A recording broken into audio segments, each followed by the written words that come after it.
We're, of course, very honored to have this next gentleman who's had 35 years of award-winning broadcast journalism as well as newspaper journalism. You guys remember newspaper? Anybody here seen those? The piece of paper. He also shares with Contact in the Desert and me and Gordon the desire to get the message about UAPs and some of this phenomenon out to the world. And he has a platform called Reality Check on NewsNation, and that's doing precisely that. It's really incredible. He's, of course, the guy who also broke David Grush, Jake Barber, of course, and he recently just did the Hunting UFOs on NewsNation. So it's been incredible work. He's really moving this forward for us. And we are so thankful that he's been so generous with doing something every day and really supporting our show. He's a true member of Contact in the Desert. Let's please give him the welcome that he deserves. Mr. Ross Coulthart.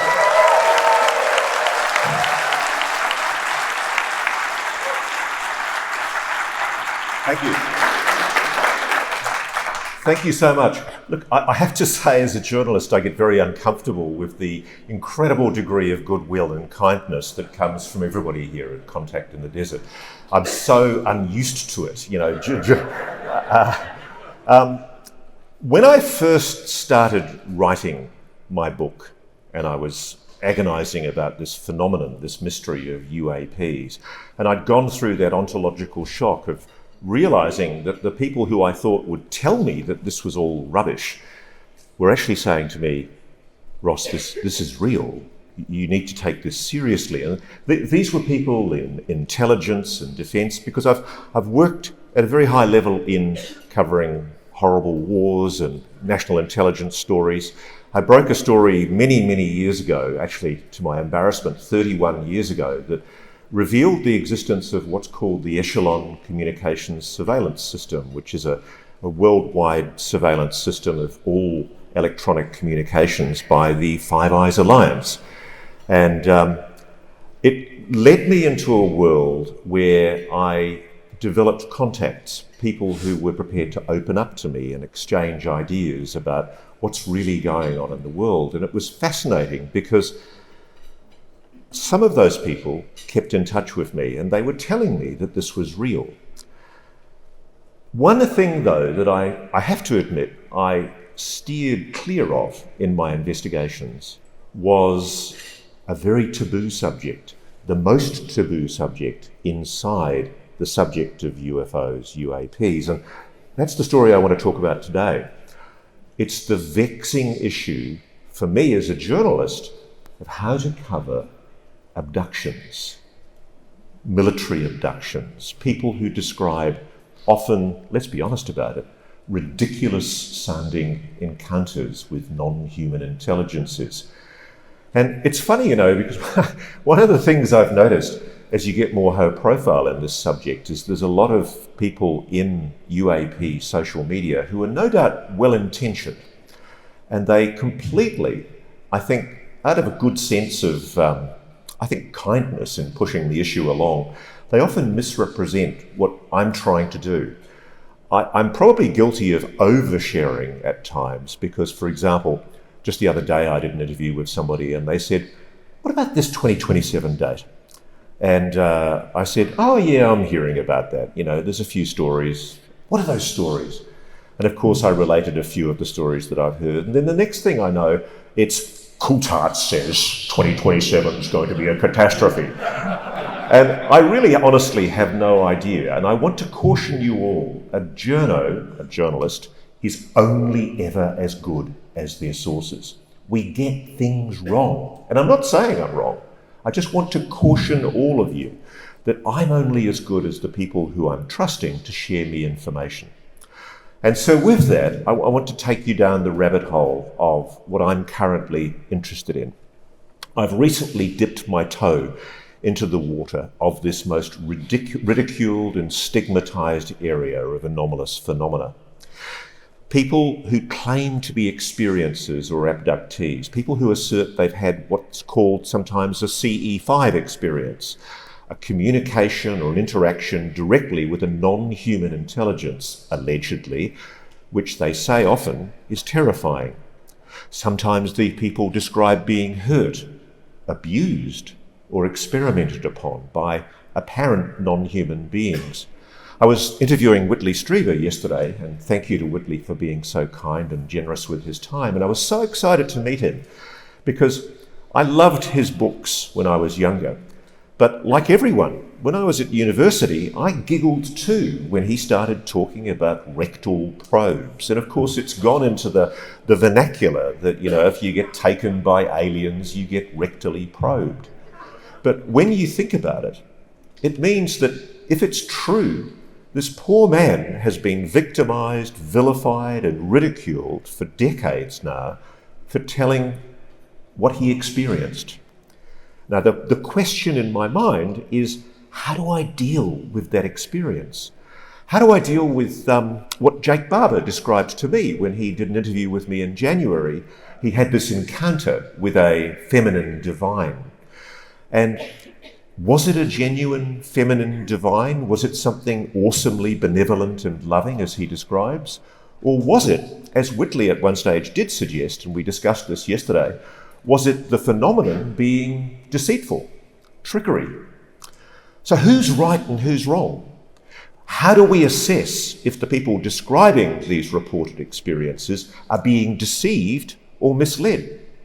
Or if the experiences are actually real?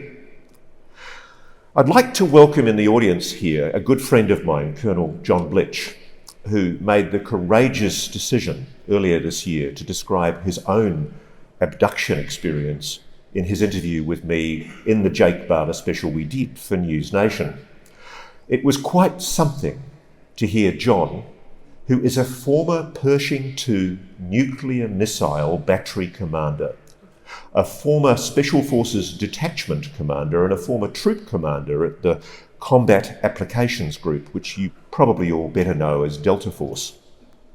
It was incredible to hear a man like John, of his calibre, talk about such an extraordinary event. As well as his illustrious military service, John's worked at DARPA as a program manager. He's got a bachelor's degree in environmental engineering, a master's in math and computer science, a second master's and doctorate in cognitive psychology. So he's an open-minded cognitive scientist who served as a visiting professor at the US Air Force Academy, as well as a consultant for the White House Office of Science and Technology Policy, NASA, and all sorts of other government agencies. He's no ordinary grunt. And John, I'm looking forward to having you up later to try and explain to me what this all means. John's courage in being willing to tell his story and his obvious credibility. You don't put somebody in charge of nuclear missiles unless you know they are a stable, sane, non-crazy human being. It compelled me to start taking the abduction phenomenon seriously. I don't pretend to know what's going on, but I sure as hell think it's time we started trying to understand a phenomenon that's being reported by tens of thousands of people all over the world. In fact, I was talking to John earlier, and he said that when they were looking at the percentages of research that had been done on people who say they've been abducted, it's possibly in the millions. Something is going on. So this is my attempt to work it out, and I'm hoping all of you can help me figure it out. I'm going to talk probably for 50 or so minutes. I'm going to bring John on, and then I'm happy to take Q&As from the audience. In his interview, John described meeting a 7-foot-tall praying mantis being that told him the human body is merely a machine or vessel that houses the soul, and they couldn't take his soul or consciousness.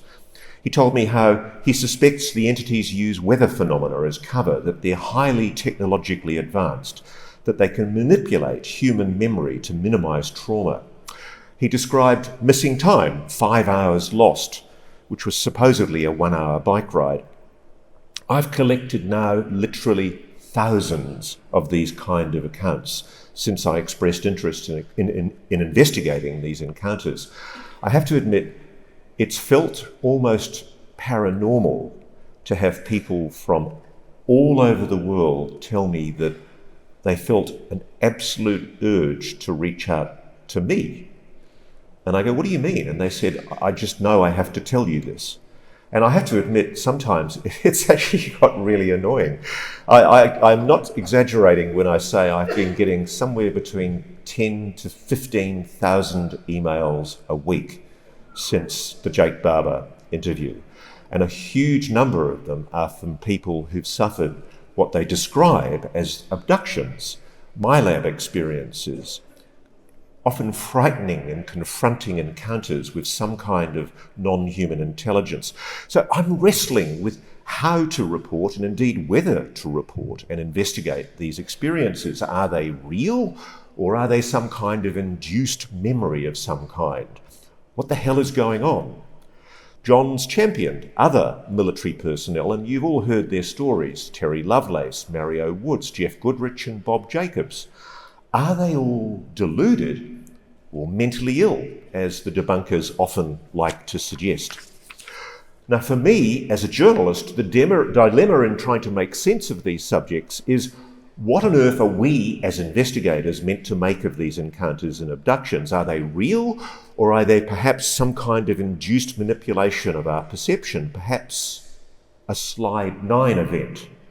One major issue that we have to address is just how manipulable human perception is. As you may all likely know, Slide 9 was part of a leaked briefing that was given to an undersecretary of the US Department of Defense by members of the UAP investigation team inside the Pentagon. And there was a finding in the Slide 9 slide that I reported in my book. It said, the science exists for an enemy of the United States to manipulate both physical and cognitive environments in order to penetrate US facilities, influence decision makers, and compromise national security. When I first read that, I thought it sounded like something out of the Manchurian Candidate. But I do think Slide 9's implications are woefully underplayed and overlooked by all of us investigating the phenomenon. This was an official, high-level, top-secret briefing at the highest levels of the Pentagon. It talked about psychotronic weapons.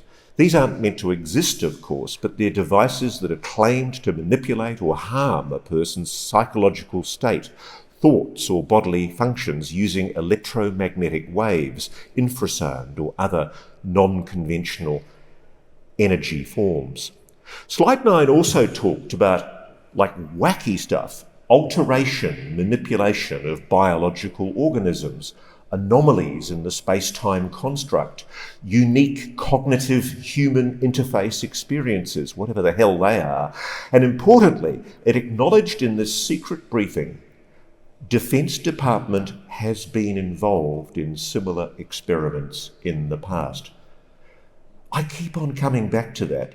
It sounds like something more than the MK Ultra CIA type stuff that was exposed in the 1970s. And if psychotronic weapons exist, it's never been publicly disclosed. Yet the existence of psychotronic weapons is verified in the leaked Slide 9 documents. It also puts the investigations that are still ongoing into Havana syndrome into a different perspective. These are, of course, a whole series of mystery, unexplained health incidents, first reported in 2016 by US and Canadian diplomats in Havana, Cuba. Symptoms are weird: headaches, dizziness, nausea, vertigo, hearing voices, strange sensations, cognitive issues, intense fatigue. These cases have been reported globally, affecting diplomats, intelligence officers, military personnel. I've interviewed many of them. They're good people. 1,500 cases have been formally documented, many victims reporting long-term debilitating effects. A 2020 National Academy Sciences report definitively concluded that directed pulsed radio frequency energy was the most likely cause. This is not idle speculation. It's real. And there are reports of Russian development of the similar types of weapons. In fact, the Russian Defense Minister in 2012, Anatoly Serdyakov, he mentioned psychotronic weapons in military plans. There's an American expert, James Giordano, who said that Russia and China have developed advanced microwave technology capable of causing brain injuries. There was a US company that prototyped such a device in 2004. There's a 2023 intelligence report which says that some incidents could involve pulsed electromagnetic energy from concealed devices. So let's put psychotronic weapons into our grab bag of possible explanations. Now, I will admit, and I have admitted as a mea culpa, that I've deliberately avoided the abduction phenomenon for a long time. It all seemed too hard. It was so easy to dismiss this as crazy, unexplainable, best avoided.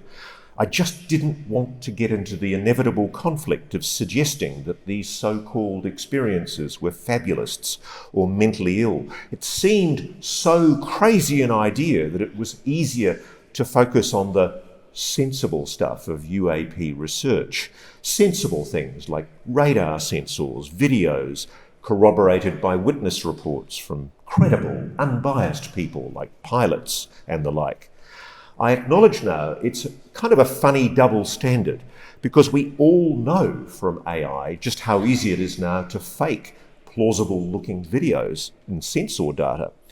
So why do we shy away from reporting alien abduction, alien encounter experience phenomenon when there are so many direct first-person witnesses willing, clamouring to testify? I think these first contact events, direct contact events, are actually the elephant in the room. And we're diminishing ourselves by not acknowledging them and beginning to engage with them. Like a lot of mainstream journalists, I once gullibly accepted a lot of the explanations for abductions, like the one that was promoted 43 years ago by the program I used to work for in Australia. Just last week, my old TV show reposted a 1982 story they did well before I even got into UFOs. They were telling the story of Travis Walton, who I was hoping was going to be here, but apparently he's not. And he told the story of being abducted by aliens. It's a well-known story. He was a forestry worker working in the woods with his crew. They see a light, his crew flee, but he walks towards the light and then he's abducted, pulled into the air by a beam of energy and eventually taken for 5 days. In the same story, there was a Minnesota sheriff, Val Johnson, who told the story of his 1979 encounter with a beam of light that damaged his car and stopped his wristwatch. He was knocked unconscious, woke up with a shattered windscreen, a stopped clock, and eye damage that doctors confirmed was compared to a welder's burn. Now look, I'm not proud of what I did, but I can remember smugly giggling when I watched that story all those years ago and facetiously chuckling about what Travis and Sheriff Val were saying. Without too much thought, I concluded, like so many people do, this is wacky nonsense. It can't be, therefore it isn't. And I think that's how most people operate as a default mode. Now, 43 years ago, I was fascinated because I've gone back and reinvestigated the reasons why this 60 Minutes show was so convincing. They said that the beam of light was caused by some kind of geomagnetic disturbance, perhaps an earthquake that generated electromagnetic signals in the disturbance that caused hallucinations, dreamlike sensations, interference with memory in each man's brain. There was a plausible scientist saying this. And rewatching the story last week, I felt terribly sorry for Travis. He pleaded with the reporter, going, it was no delusion, this was real. But it was a foregone conclusion. Viewers were left in absolutely little doubt that it was scientifically, prosaically explained. These hallucinations supposedly explained Travis Walton's experience. I like going back and reinvestigating things that have been accepted truths. And this was a fascinating one for me because the scientist who'd promoted this idea was a guy who's apparently a very reputable scientist, and I'm not being nasty about him. His name was Michael Persinger, a Canadian scientist. And he told the show that he'd discovered this correlation between luminous orb light events, UFOs, and earthquakes. And implausible as it may sound today, this somehow became his answer for the 2 mystery UFO sightings that the show featured. And we all just accepted that explanation. There was a poignant and tragic moment in the last moments of the story where Travis said that this was probably the last interview he would ever do. And thankfully, he did keep on doing interviews. But you could see the pain and the humiliation of having his credibility constantly challenged and how that had damaged Travis. He looked defeated.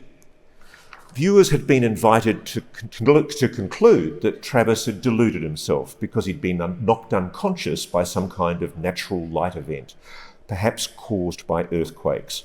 A credible scientist, Dr. Persinger, had said this is so. It can't be, therefore it isn't. So here's the thing. This is the fun part. And this is the sort of stuff I like doing. Dr. Persinger went on to develop what's called the God helmet, a device that induced magnetic fields into a human subject's brain in a sensory-deprived environment to try and prove his UFO earthquake correlation paranormal phenomena theory. He dramatically claimed extraordinary proof that 80% of participants experienced a sensed presence or other paranormal-like sensations when exposed to the God helmet's magnetic field. 1% of subjects claimed encounters with God. Now, I can remember seeing the stories about the God helmet and thinking, well, that really knocks it out of the park. These UFO things, they're complete bollocks. But here's the twist. I recently learned when I did my research that multiple double-blind studies done all over the world had actually failed repeatedly to replicate Dr. Persinger's claimed results. It turns out his claims were weak at best, far from conclusive, not definitive proof of anything. As it stands today, the scientific consensus actually leans against Dr. Persinger's claims about a God helmet. It's not a plausible explanation at all that magnetic pulses induce paranormal phenomena.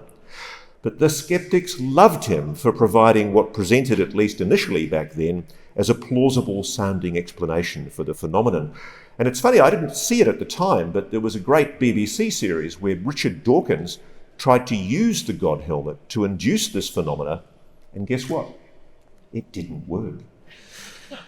So last week, I actually asked Jay Sanguinetti, who's a very prominent US brain scientist, what he thought of Dr. Persinger's claims. And he said, I've actually got one on the shelf. We tried it. We tested the God helmet. And he said it didn't work. Jay mentioned there is a frequency around approximately 18.9 hertz, which does provide a potential line of explanation for eerie or paranormal sensations. Apparently at 18.9 hertz, humans do start feeling kind of creepy. But maybe that's what the psychotronic weapons are about. But that's not what happened to Travis Walton or Sheriff Johnson. So 43 years on, the debunkers owe them an apology. Perhaps Dr. Persinger seized on this explanation as the most likely explanation because the alternative, the paranormal explanation, was just too wacky in his view to take seriously. And it strikes me, science is guilty of this. Ever since Descartes talked about the scientific method and talked about the need to move away from spiritual ideas and mystical ideas, and we embraced the idea of proof and empirical data, there's been this idea that we've got to divide ourselves from all that woo.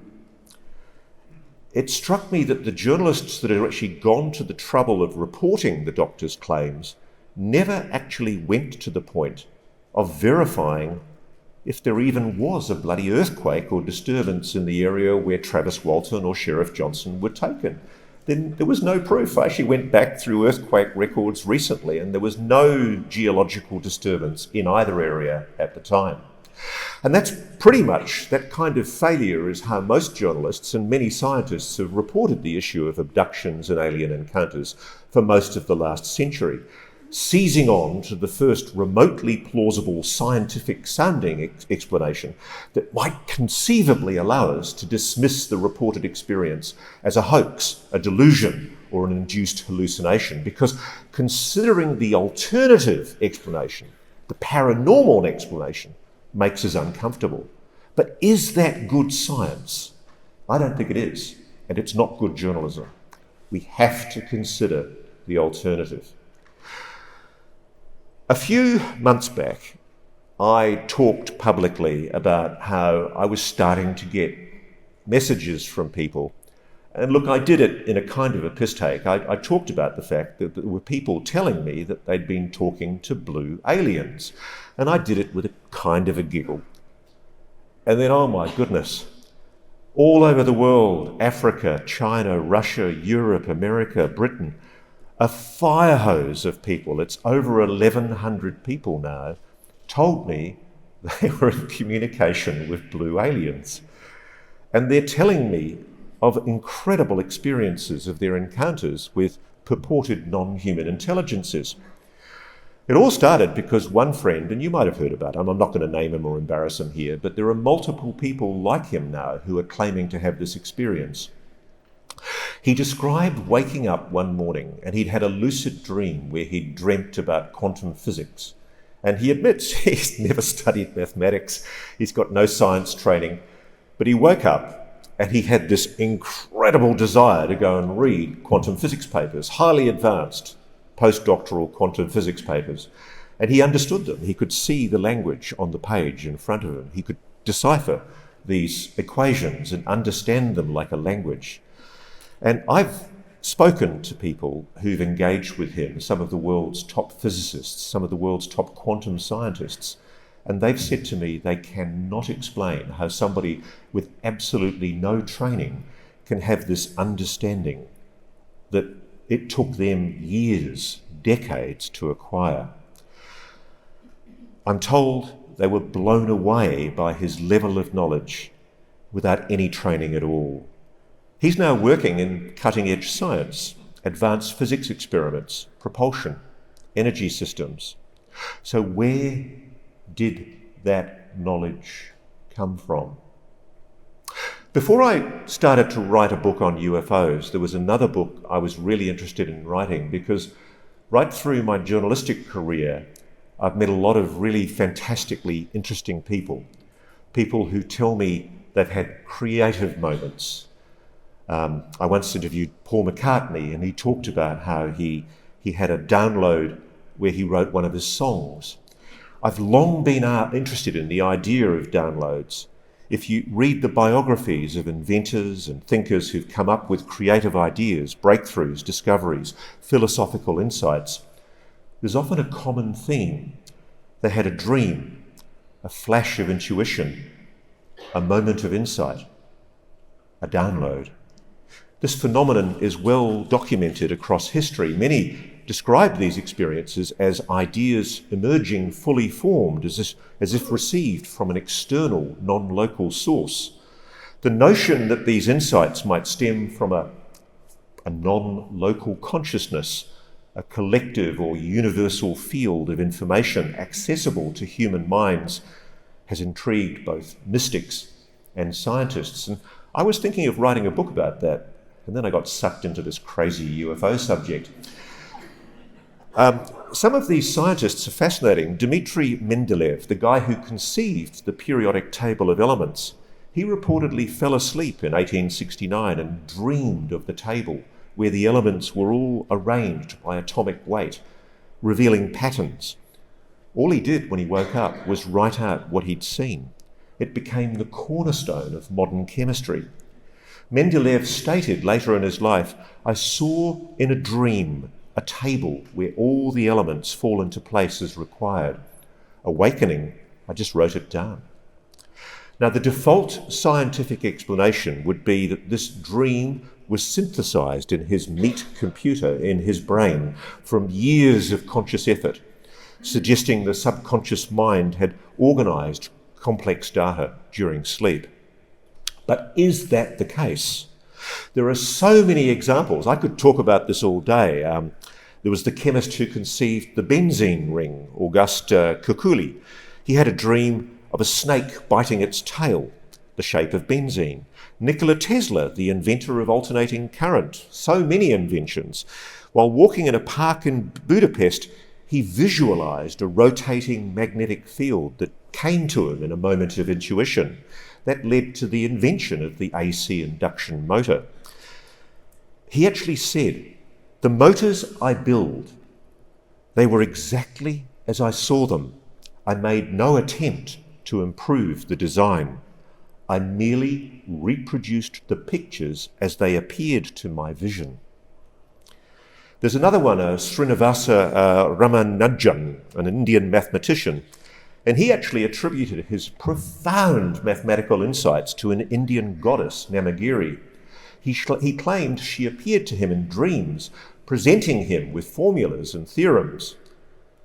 While asleep, he said, "I had an unusual experience. I saw a red screen formed by flowing blood. I was observing the numbers. An equation appeared. I woke up. I wrote it down."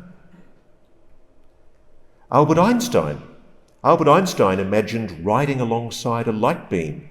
He dreamed about riding along a beam of light, and that led to the development of special relativity. He often spoke of ideas coming in moments of intuition. He actually said, "The supreme task of the physicist is to arrive at these universal elementary laws. There's no logical path to these laws, only intuition. Resting on sympathetic understanding of experience can reach them." Paul McCartney, he wrote yesterday, and it was formed in his mind, he told me, as if it had been downloaded. He initially thought it might have been from somewhere else, so he actually had inquiries made to make sure it was a real song that he'd written. One of the other ones I like is René Descartes himself, the father of the conventional scientific method. He said he had a series of 3 dreams that he believed provided scientific divine inspiration for his philosophical and scientific method. These dreams led to the development of analytical geometry and indeed the famous phrase, cogito ergo sum, I think, therefore I am. I could go on and on and on, but any time as a journalist, I interview famous people, creators, scientists, I always ask them, have you ever had downloads and intuitions? And 9 times out of 10, they say to me, how did you know? I mean, Larry Page, the co-founder of Google, he conceived the Google engine algorithm in a dream in 1996. He dreamt of downloading the entire web and analysing its link structure to rank pages, which led to the development of PageRank, the formation of the whole internet we use today. These experiences raise questions about the origin of sudden insights. Are they purely the product of the brain's internal processes, or could they involve a connection to a non-local consciousness, a hypothetical field of information transcending individual human minds? Is something seeding human consciousness? And is it the same intelligence that's engaging with experiences? That's the crazy rabbit hole I'm down right now. Come with me. The most common scientific explanation would be that this is just subconscious processing and incubation, as it's called, that the brain continues to process information subconsciously during sleep or relaxed states, a phenomenon known as incubation. This allows it to synthesize complex data, solve problems, or make novel connections that elude conscious effort. So the whole idea of non-local consciousness posits that human minds can access information beyond the physical brain, possibly through a universal field, perhaps quantum entanglement or a collective unconsciousness. There's a theory that's postulated by a physicist called Sir Roger Penrose, and a neuroscientist, Stu Hameroff. Stu and Roger proposed that consciousness arises from quantum processes in things called microtubules that are inside the neurons in our brains. Their hypothesis suggests that quantum entanglement could allow the brain to access non-local information. And if that's true, it could explain downloads, because the brain could be tapping into a quantum information field. Now, I emphasize, the theory lacks full evidence, direct evidence, and it remains controversial. Is it outside the realm of possibilities, though, that what many great thinkers conceived is in fact some kind of quantum connection to an uber consciousness? Then there's psionics. I've been talking for some time to many people who say they have psionic abilities: telepathy, remote viewing, the alleged ability to use the human brain to somehow connect with a non-human consciousness. And I've been struck by how many of these people describe the same eerie thing happening to them. I'm in no doubt whatsoever that the US government is still using psionics and remote viewing. It's still being used by our intelligence services. I've spoken to people recently who are doing it. And incredibly, there's a witness history I'm currently knee-deep investigating, which suggests that children, incredibly, particularly pre-pubertal children, have been identified as having special abilities, and they've been diverted into what sounds like some kind of sinister, covert government-private investigation into psionic abilities. I've spoken to former child psionic victims of this government program, and I use the word victims for a very important reason. These people describe how as kid subjects they were taken inside secure facilities and trained. Sometimes they were tasked by medical military staff to engage psionically with some kind of object. One described a sphere, another a glyph or a symbol object. And whatever it is, they say that that object gained access to their mind and scanned them. It had the impression of being alive, sentient, non-human. I've actually been, by the way, with two people independently. I'm not letting these people talk to each other. And they've taken me secretly in a car to these facilities where they were once taken as children. And I know the names of those facilities, and they are secure, often government facilities with men with guns, uniforms, scientists, private corporations. Whatever it is, they're being held under extraordinary guard. And I believe these kids when they say they were taken there as children. The subjects, more often than not young kids, have been told to open up their thoughts to this sinister object, whatever it is. There's such a commonality to these accounts of these experiences, I'm not prepared to just dismiss them. It's clear to me that someone in the US military, someone also in private aerospace, and I know the names of these people now, I know the psychiatrists involved, they're working the most horrendous experiments on children. Now, I do advise what I'm going to describe to you here is absolutely confronting. I cried the first time I interviewed one of these people. Multiple people independently described to me how, being children at the time, they were given electric shocks, often a probe up their bottoms, sometimes rectally, in an apparent attempt to induce an out-of-body psionic experience. One theory suggested to me that you need to induce the flight or fright syndrome, fear, terror. It helps synchronize the two hemispheres of the brain to assist in this connection. Many of these stories are terribly upsetting. Young children being subjected in America to what sounds like torture. I can't dismiss these stories out of hand. These are independent accounts. These kids do not know each other. In several cases, these kids, well, now adults, they describe, and it shocked me how common these accounts were in their similarity. They describe being shut alone in a room, locked into a room, and all of a sudden screens come on, and there's the most awful snuff movies, real-life snuff movies of people being raped, murdered, killed, chopped, beaten. It sounds crazy, but at what point do I start believing or accepting there's something to it when so many people describe the same experience?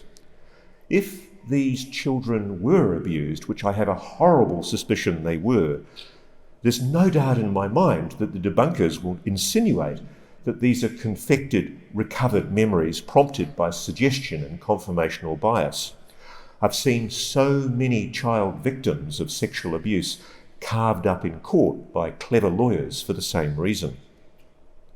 And then these thousands of accounts are coming in, I'm getting from people all over the world of their contact or abductee experiences, many describing downloads. One very compelling account I'm going to tell you about involved a man who was in the British Royal Navy as a teenager. He described being on a British warship off the west coast of Scotland in the early 80s. He's on the bridge as a young sailor when they see a gigantic solid light, a hovering UAP. He says it was the size of a gigantic building, hovering 100 feet off the surface of the ocean. It's an incredibly bright, eye-shaped white light. The captain calls for battle stations. He's a stoker, so he has to stay on the bridge, which was great for him because he saw everything happen. They ask for jet fighters to come in from a combined US RAF base on the west coast of Scotland. And as they're waiting for those jets to scramble and come 10, 15 minutes away, he suddenly becomes aware that he's being scanned. And he's looking around the bridge and nobody else is having the sensation that he is. And then he hears a voice in his head saying, they're looking for someone. And he told me what they were looking for was this thing that we don't believe exists in us, our essence, our soul. They were looking at that and they were assessing each spirit on the ship, each soul of each person, each soul and how advanced it was. And then he realized, because he was the one who was feeling it, it was him. And it's very relevant that, and this is another thing I'm noticing, there's a commonality in these experiences. He died when he was a young kid.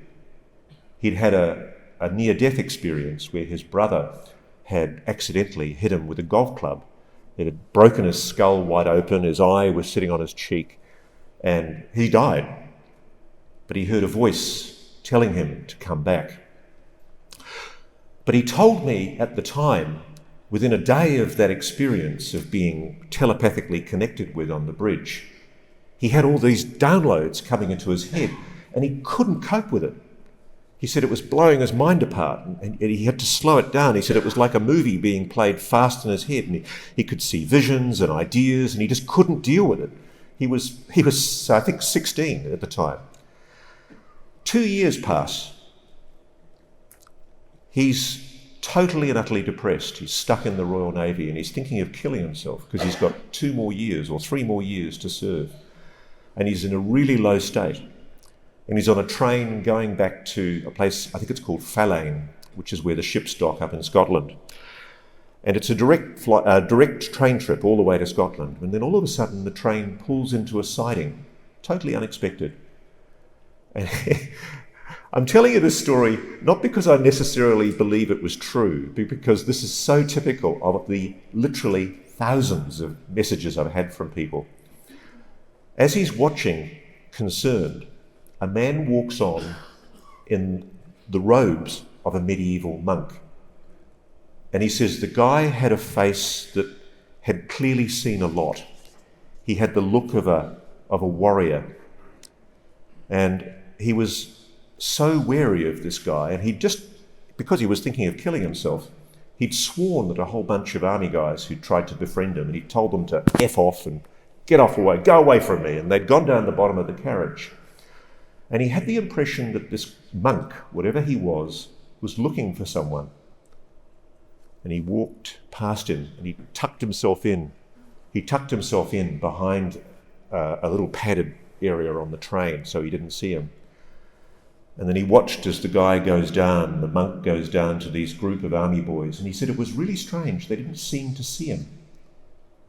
And in his head, he thought to himself, "Oh, I hope he doesn't turn around and come back to me." And at that moment, the monk's head snapped around, and he smiled, and he came back and he sat right next to him. And he said as soon as the monk opened his mouth and started talking, he realised it was the voice that had told him to go back when he was a little boy. And he had this incredibly emotional conversation with this monk. And he says it saved his life. And the monk told him he had a purpose. And when it came for them to get off the train, he said he was weeping because he loved whatever this person, this entity, this presence was. He didn't really think it was human because nobody else seemed to see it. And he felt a wrench. He felt an absolutely tortured wrench that he was about to be broken from this person and he would never see them again. And he was sobbing as if he was saying goodbye to his son and knowing it would be the last time that he would see him.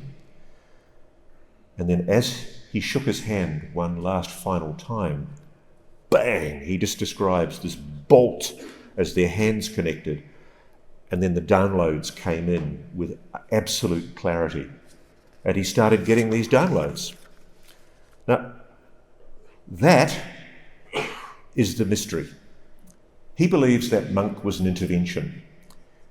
It was meant to open up the ability for me to get information from the greater consciousness. He said, "Why are the greys here to help us?" Well, he says, "I'm telling you, Ross, it's because this life is an assault course. We're here to learn. What we're here for, we're souls. We're all about experiencing in different ways." And he said it's all about AI. They want us to know about the danger of AI. The problem is that AI is going to take away the need for the physical body.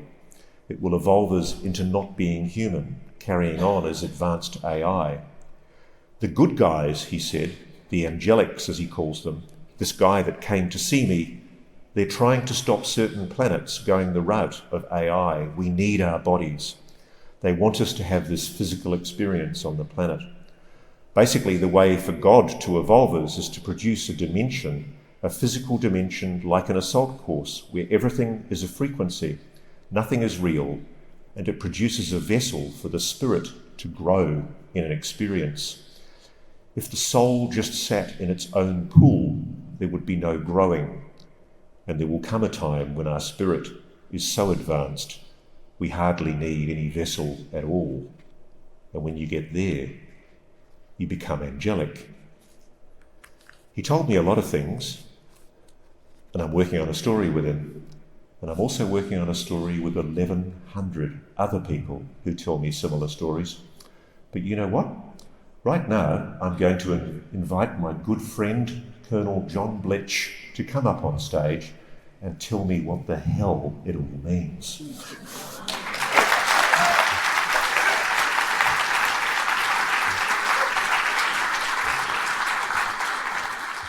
John, as I told you earlier, had an experience with what he says was a 7-foot-tall manted being.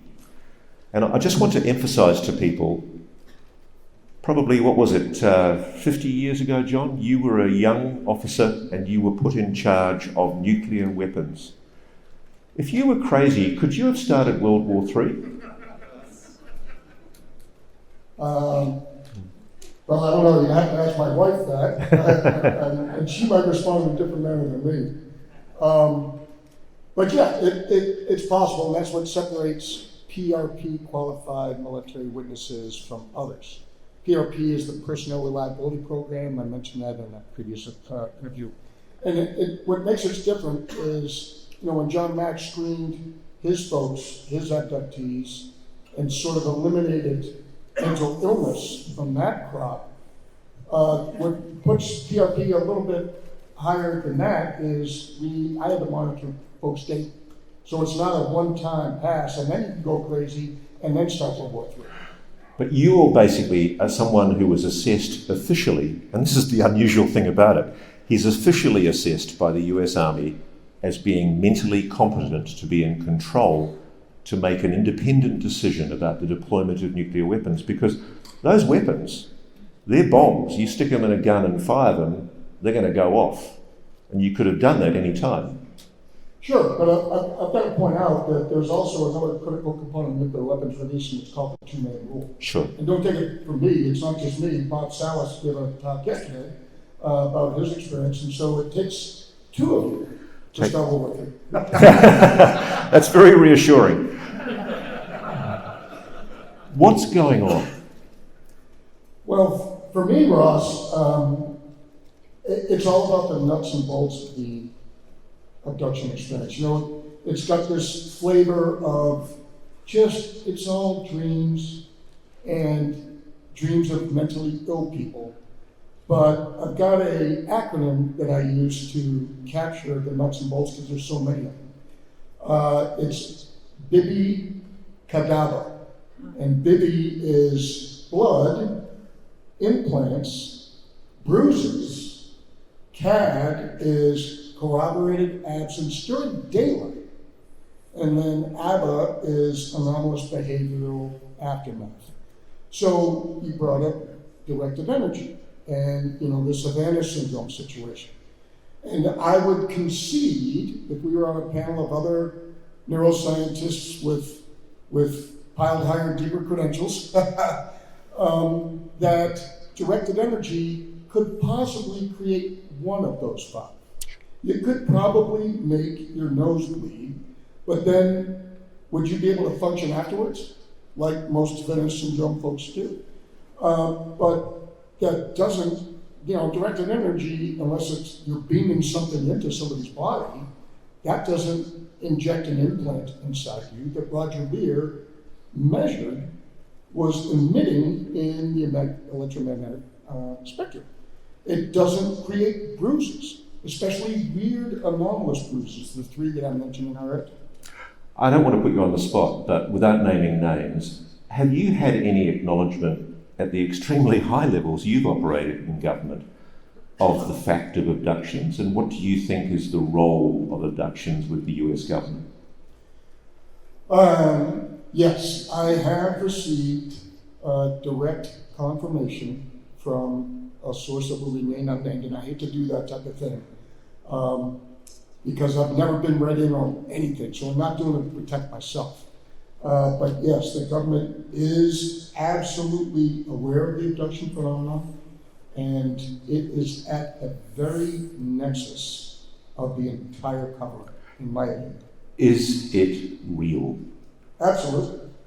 I just get so of those five examples, you know, you have the bruises, the blood, the implants. You have this corroboration of absence where the person is searched for throughout the house, often with law enforcement, and then they appear magically in the very same place that was searched 5 or 6 times. You have Travis Walton coming back with 5 days growth of beard. You have anomalous aftermath where a committed lesbian couple gets pregnant with no heterosexual activity between them. And then you have the opposite. Thousands of pregnancies that suddenly fade away and are reabsorbed. I don't think so. You have a normal scar. So there's so many nuts and bolts that the evidence is overwhelming that it is absolutely as real as that chair that you're sitting on. How should somebody like myself, or anyone wanting to investigate the phenomenon of abductions, how should we do it? Well, I would throw the galactic veterinarian model at you. I told you about me abducting my lovable black Labrador retriever, Teddy the bear, to the veterinarian's office. And I'm doing it for good reasons. I'm trying to help him, but he is absolutely flippin' terrified. And I've told you this several times that if I had the ability to use directed energy to remove that memory, I would do it in a heartbeat. So that every time it was new and he wasn't tormented and terrified of going to the vets to the point I had to carry him in. Tell us a little bit about the experience you had with the mantis being that you described. So it was that was one of these corroborated absences in daylight hours, a relatively minor mountain bike experience that lasted at least 5 hours, probably longer. I went out at 3-ish in the afternoon and I didn't come home. So my wife called law enforcement and they did a search. She loaded up both of my daughters. So now you have 4 independent entities all claiming we don't know where the heck the guy is. And then I ended up with a compulsion to violate a fence line and throw my mountain bike over this fence line going into this Native American burial ground. And I told you I had a little bit of Native American blood myself. My grandfather took a wife. Which is fascinating because, without giving too much away, many of the psionics being used by the legacy program are people of certain Native American backgrounds. And I've been to some Native American communities where they say it's a very lucrative source of employment for the intensely spiritually connected people in their community to take a job with the legacy program. And they've bought their silence because they're recompensed very, very generously. Well, and it makes sense. I know, from neuroscience that we studied cab drivers in the UK, and they have enlarged hippocampus regions, memory regions, because they have to, a cab driver in London is not allowed to use a map. So they have to store all of those routes to every single possible address. You can imagine how challenging that might be. Sure.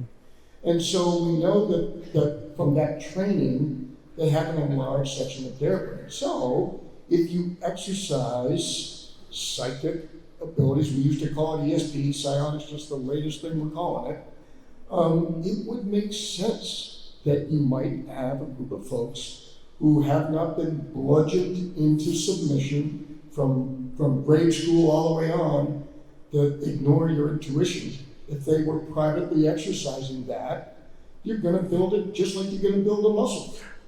I want to get you to keep on telling me about the encounter with the mantis, but can you begin the answer to the question by responding to the idea, do you think that the reason for your abduction has something to do with that genetic background in your family? Yeah, I've talked about this many times in the past with my nuclear PRP brothers, Mario, Terry, Robert Hastings, Bob Salas, Bob Jacobs, and Jeff Goodrich, and we have all kind of tossed that around the campfire, just like the campfire with Jake. And it's a chicken-egg thing, because we're not sure if we were taken because we had some sort of maybe genetic disposition, or because we ended up in the nuclear field, whether we're taken as a result, kind of like, we used to tranquilize polar bears and take skin samples and flesh samples to see what the yield was on the weapons the Soviet Union was testing, and it was being absorbed through the food chain into their bodies. So it's not sure. So just tell me about that encounter with this mantis being. Well, first of all, I did not think it was a mantis being in this mountain bike incident because at that time, it was 1995, and everybody knew in 1995 that all extraterrestrials were the little gray guys that looked like Whitney's book. So I considered this dreamy, fuzzy memory that I had to be a separate dream on a separate day, maybe the day after the cop brought me home. And it wasn't until 2019, in that room right over there, in the Atlantis room where Bob Salas gave his talk yesterday, that I listened to Terry Lovelace's story, and I suddenly had my ontological shock or relief, depending on which way you describe it, that, oh my God, it was the same event. It was the frickin' grasshopper in a red tuxedo. And I know how crazy that sounds. And I gotta tell you, after our interview, a buddy of mine in the FBI sent me a coffee mug that said, "May the flames of the bridges you burn light the way." My scientific career was over, so thanks a lot for that. Sorry about that, John. I actually want to say here, it was John who showed a raw act of courage. We might as well tell that Jake Barber story. He showed a raw act of courage in meeting certain people when I was negotiating to try and check out Jake Barber's bona fides, and he helped me in many ways, meeting these guys, not knowing exactly who they were, and checking out their Tier 1 credentials for me. Well, so first off, you know, the real heroes of this story is Jake and his team. Sure. I spent a little time in the military, but never did anything remotely heroic, other than get on a plane and get tossed out into the inky darkness at 2:30 in the morning on training. So, but it was an interesting situation because I was expecting you and Dave Rush, who is rather large and is no slouch. I mean, I would not want to meet him. They agreed. I needed somebody to check Jake out for me, and I'd run Jake's name by many people in intelligence, and it was just defeating me because he, as he has admitted, was operating in under non-official cover for a certain intelligence agency, and he's not allowed to reveal the name of that intelligence agency for certain reasons. And so John's got a boat, and these guys turn up, tooled up. They're all packing weapons, and it's tense. And I'd said to John, "Would you meet these guys?" And he goes, "Oh, I'll take them out on my boat." And I'm sitting on the mainland watching this boat disappear and knowing these guys are all packing weapons, and I'm thinking, have I just put my mate John onto is he about to be shot in the back of the head and chucked overboard, you know? And you were sitting on board just trying to figure out how to defuse the situation, because it was pretty tense for a while, wasn't it? They were scared. I can tell you, in these early weeks before we went public, this was a really dangerous time for Jake. He genuinely thought he was going to be murdered. Well, and so did I. Because I thought Jake was, if he was part of the military-industrial complex, is he and these other three guys all, you know, quite athletically endowed, are they going to slit my throat and toss me out the boat? And Don Paul himself was particularly, he was the only one back, by the way, it was concealed. But I didn't realize he kept shadowing me as we're driving out so that they can talk freely out in the free seas. He kept shadowing me, and I'm thinking to myself the whole time, oh my God, he's going to be the one to drive the boat back after they wet me and throw me overboard. And so I was expecting Ross and Dave Rush, both very large, very athletically competent people. You've got some martial arts training yourself. And I look around and there's no Ross and there's no Dave Rush. It's just me and these four guys. But it all turned out great. And the amazing thing, the reason why this is relevant, and I wanted to get to this, is because Don Paul Bales and Fred Baker, who also appeared with Jake in my story, all of these men, let's not beat around the bush, they're trained Tier 1 operators. They're trained to kill, and they have killed, and they've done it a lot for their country. And to see men like that so emotionally confronted by the phenomenon in the way that they are is the thing that's the most profound for me. They are all transformed by the experience. And this is why they are going public at considerable cost to their careers and their livelihoods. Because they really do. They have been profoundly touched.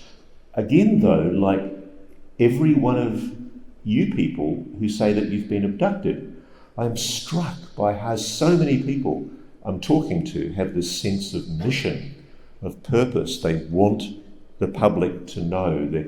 They're full of these ideas. And when I read out that idea of that young British gentleman I was referring to earlier, I don't know if what he's describing is true, but he was driven and is driven by a passionate desire to get that message out about the dangers of AI. And the first time I met him, I was trying to do what I do as a journalist, which build up a chronology. And he just kept jumping forward and going, "You've got to talk about the AI." And I go, "No, look, can we just go back to your childhood, please? So when you were 9, and he goes, "I want to talk about the AI." And it's interesting because people, I mean, you've come back with a profound sense of the universe as a result of that experience, haven't you? Yes, but it's not just me. I think I mentioned to you, after I told my story, I told these guys that, leaders pull, managers push, so I'll go first. I told them my crazy mantis story, and then they were thinking, well, at least you're not as crazy as that guy, so maybe they can tell their story, right? And so there was an awkward silence, and the guy that broke the silence was Fred. And he was up in the port side bow, and he's kind of behind me, and he said, he broke the silence with this phrase: "It's all about love." Yeah. And I was shocked to hear that. But then, and you all saw Jake's interview where he was, reduced to tears with this whole loving aspect of things. I'll throw in there the Jack Wiener interview where he was talking about in this Allagash Field situation where the folks that took him showed him a bar galaxy, and he thought that the Milky Way was not a bar galaxy because we never see it vertically. We see it edge on. Of course, yeah. And they pointed to him that there's this remote arm where there's a small cluster of civilizations, and they have realized that it is all about love, and that is the path to advanced technology, not with negativity. And so he's like, they're just lying to me, a bunch of crap.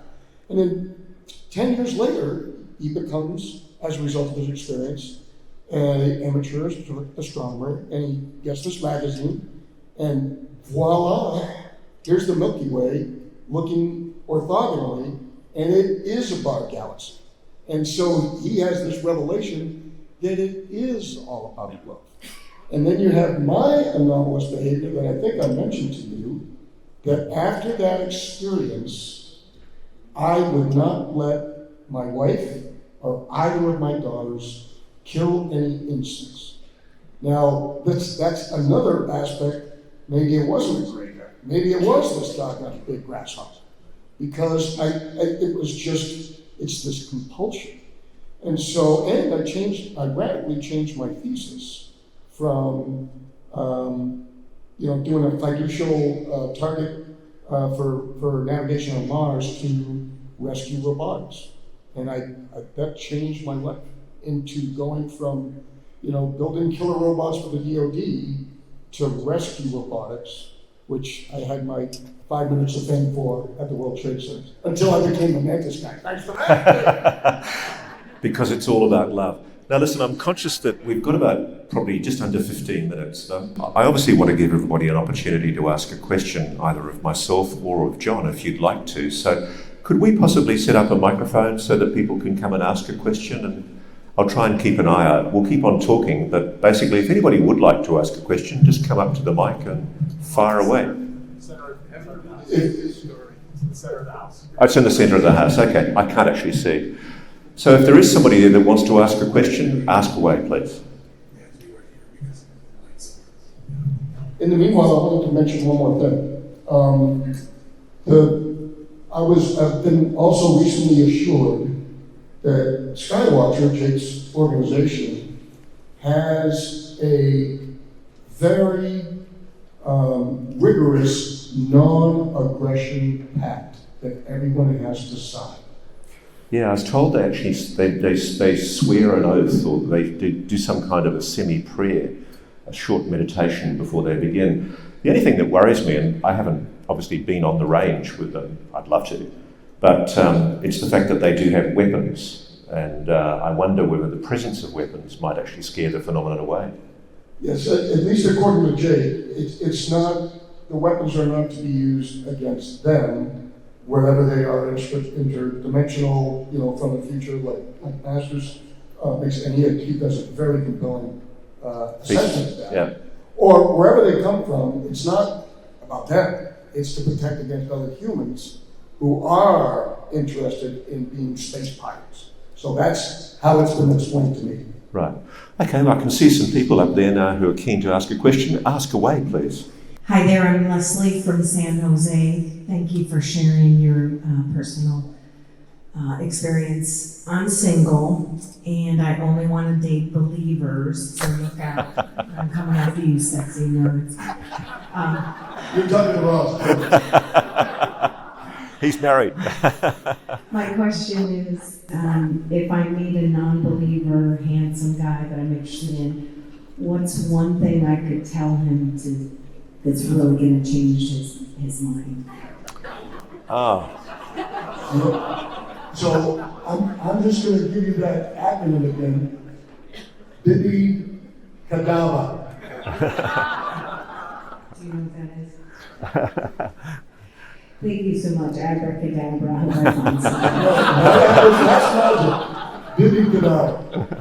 Again, blood, implants, bruises, corroborated absence in daylight, and anomalous behavioral aftermath. The point being that what John's saying is that it's possible to investigate if we gather data.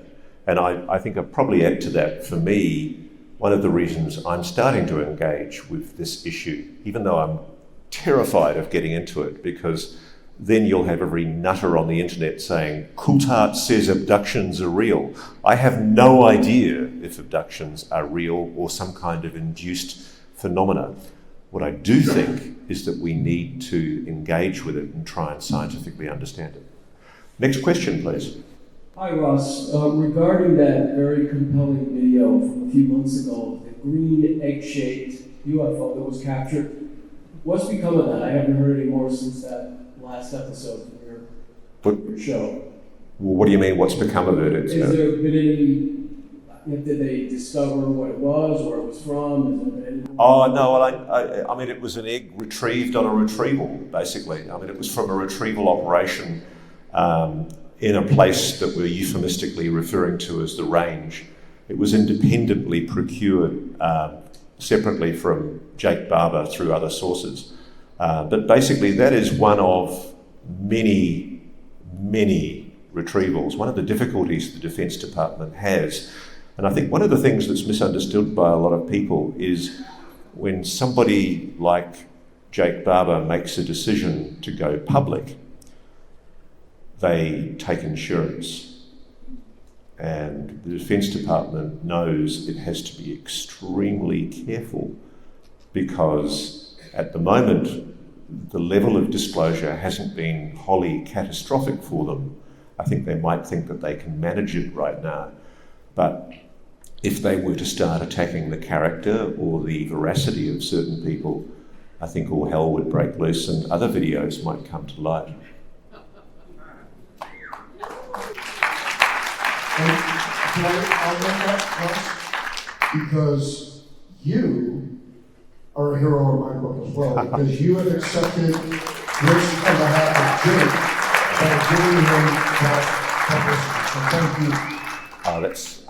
It's nothing compared to what one of the things I truly lay in bed at night worried for Jake. There was one weekend where he actually disappeared and we had a dead man switch. I almost activated it. Next question. Yes, good evening, Ross. This is Monty Earwood. Y'all were talking about Travis Walton's experience. Yeah. I actually had lunch and dinner with him on several occasions, and he was telling me during one of the dinners that there were actually in that forest that night, the Sagares National Forest, there was actually a man and his wife deer hunting real close to where they were abducted, or where he was abducted, and that he didn't know about these two witnesses, and he just happened 20 years after the abduction, he was approached by this guy's friend and said, hey, I have a friend, him and his wife, that craft flew over. They didn't see you abducted, but they saw that craft, and they saw it hover, and they think that's when you were being abducted. And Travis says, well, can I talk to those people? And he says, yeah, I'll give you the husband's name and phone number. And he called them up. He got an affidavit from the husband, who was actually in the military at the time. And he said, you know what? When they were accusing the other crew of murdering you, I went to my commanding officer and I said, sir, they didn't murder anybody. He's telling the truth. My wife and I saw that thing fly over. Sure. And it's the same night, same forest, Sacred National Forest. And then the guy said, well, I'm not married to the woman anymore, but you go talk to her, and he got an affidavit from her, so they cooperated. There were 2 independent witnesses that corroborated, not just the 6 people that were in the picture. Sure.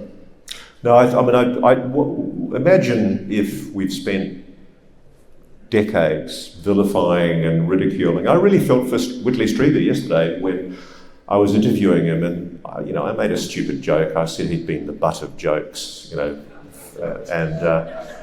he had the good grace to laugh with me. And imagine if it all turns out it's true, and we've been the victims of a massive deception operation. And imagine if, as some people allege, our government has collaborated in these abductions. By the way, John, do you know anything about that? Is there any truth, do you think, that the government has collaborated or assented to abductions? So when I started graduate school, third time actually, in 2008, I had heard these rumors. I had been to on one of the many C5 incidents with Stephen Greer back in the late 90s. And I heard these rumors, and so I went to a UFO conference in Laughlin, Nevada, International UFO Conference in 2008, and I cornered Sergeant Major Robert O. Dean, a phenomenal, another hero of the movement, specifically with that question. And I introduced him to myself, and I, told him a little bit about my background, dabbling in hostage rescues, Green Beret, all this stuff. And so I asked him point blank, Sergeant Major, is it possible that our own brothers and sisters in arms might be involved in this? And I got to tell you, he was almost always a very straightforward, just phenomenal presence. And he would always look me straight in the eye, or everybody else. But he looked to the floor, and I got the impression he was out of embarrassment, and he was poking the floor with his cane. And then after an awkward moment, he looked me in the eye, he stared back up at me and said, yes. But you have to understand, we really had no choice, because they were going to do it anyway. And so they allowed us, a few military folks, to monitor, just like our blue helmeted UN forces. We send, without weapons, you are an observer in a demilitarized zone, whether it's Korea or Gaza Strip or whatever, and so you're just reporting back to try to keep them. I mean, if this is true, it's astounding, absolutely astounding. Maybe we should go to the next question. Thank you. Good afternoon. My name is Francisco from New York.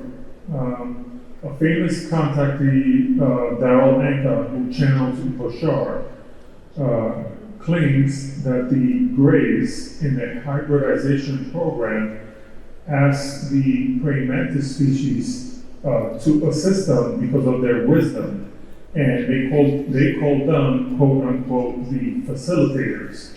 Are you familiar with that story at all? I'm not. Are you, John? Yes. Okay. And I've got to, I'm going to channel Michael P. Masters here a little bit with his theory about some of these beings being from the future. From physics at West Point, I recall that space and time are linked. And so if you can develop a warp drive or travel faster than light, then you can arguably travel through time as well. And so if you extrapolate that a little bit further, and this is speculation for sure. So I'm going to take off my scientist hat here for a second and speculate wildly that if the 4.5 billions of years of evolution on this planet, another form of life besides mammalian life had evolved, look at the archaeological record. Insects first, reptiles next, then mammals. So is it possible, I'll just ask the question, is it possible that an insectoid form of life developed some sort of sentience to the point that maybe even they left and came back? They would be older and arguably wiser than the reptiles, and both of them would be older and wiser than mammals. However, I wanted to point out one thing. We have to, now I'm going to put my scientist hat back on. As a behavioral scientist, I have to caution us all that we are inherently required to categorize things. And so when we categorize all the little gray guys as this or that, all the reptilians as this or that, look at what we do to ourselves. Everybody with the same skin color does this or that. It's rubbish. Every species has variability within it, and there's good, bad, middle across the board. We've got time for one last very quick final question. First of all, I want to thank you both for being here, Colonel Blitch and Ross. I don't have enough good things to say about you and your work, so thank you for being who you are. Thank you. Thank you for being here. My question to both of you is, what's the most important thing you'd like all of us to take away from your presentation today? All I'm doing is reporting what I'm told. You know, ultimately, it's speculative because people are telling me things. I can't say for sure it's what's happening. And I think one of the things that's starting to happen a bit, certainly with me, is I'm getting really worried about the misreporting that Ross says definitively X, Y, and Z. I change my mind all the time. All I'm trying to do is share with everybody what for me is an ongoing investigation. And I appreciate that everybody gets excited or interested or engaged, and I'm really happy to take people along on that journey as much as I can. Just recently, though, I've been feeling, gee, maybe I should just start shutting up because I've had threats, even here. People have been very, very kind in the main, but you know, there's been some really aggressive stuff, and I don't understand the aggression. People need to turn down the heat in this debate because it's real. There's no doubt it's real. It's not able to be done like that. It's an iterative process. It's going to take a while. But I'm thrilled. I've got the backing of a network that's discovered that UFOs rate. They're interested. And good on them for supporting it. And I think that's one thing I want people to understand, that this is a process that's going to take a while. Thank you, all of you. Thank you.